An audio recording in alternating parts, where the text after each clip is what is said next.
컵라면이 읽는 3분 안의 이슈를 이해시켜드립니다. 제가 먹을 이 쌀국수가 유명한 나라 바로 베트남이죠. 오늘 3분 뉴스는 이마가 아닌 실력으로 반짝반짝 빛이 나고 있는 베트남 축구 국가대표팀의 감독 박항서 이야기입니다. 베트남 축구 국가대표팀 스즈키컵 결승에 진출했습니다. 스즈키컵 약간 생소한데요. 동남아시아의 월드컵이라고 보면 됩니다. 일본의 자동차 회사인 스즈키가 대회 스폰서를 맡고 있어 스즈키컵이라고 불리는데, 베트남은 2008년 우승을 했는데 10년 만에 다시 우승컵을 노리고 있습니다. 베트남 전 국민적 관심과 기대가 모아지고 있습니다.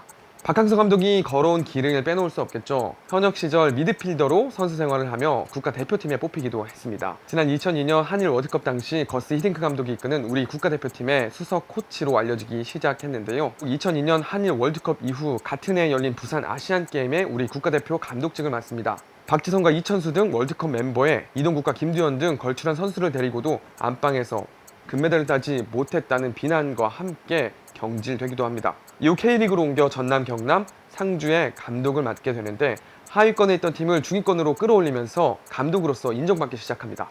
베트남 축구 국가대표팀 감독직을 맡은 건 지난해 9월입니다.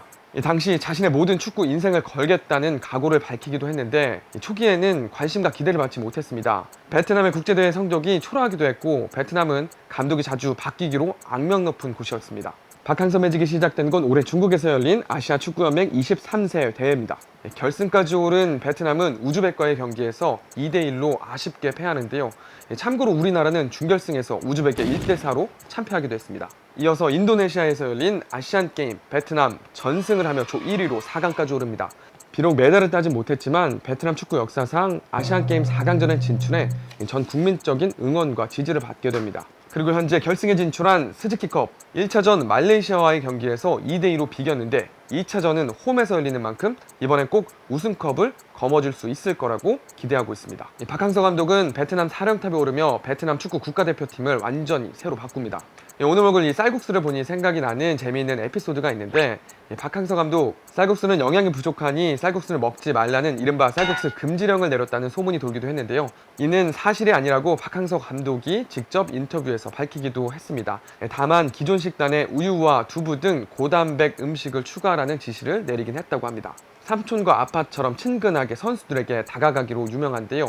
이 선수들의 발을 직접 마사지해주는 영상이 올라와 화제가 되기도 했고, 이 부상을 당한 선수를 위해 자신의 비즈니스석을 양보하기도 해 또 화제가 되기도 했습니다. 선수와 직접 교감을 많이 하는 이유에 대해서 물었더니 대화가 통하지 않아 스킨십을 수단으로 삼았다고 말했습니다. 베트남 국민들의 큰 사랑을 받고 있는 박항서 감독 때문에 한국인이 베트남 여행을 가면 두유노 박항서라고 물어보며 좋아한다고 합니다.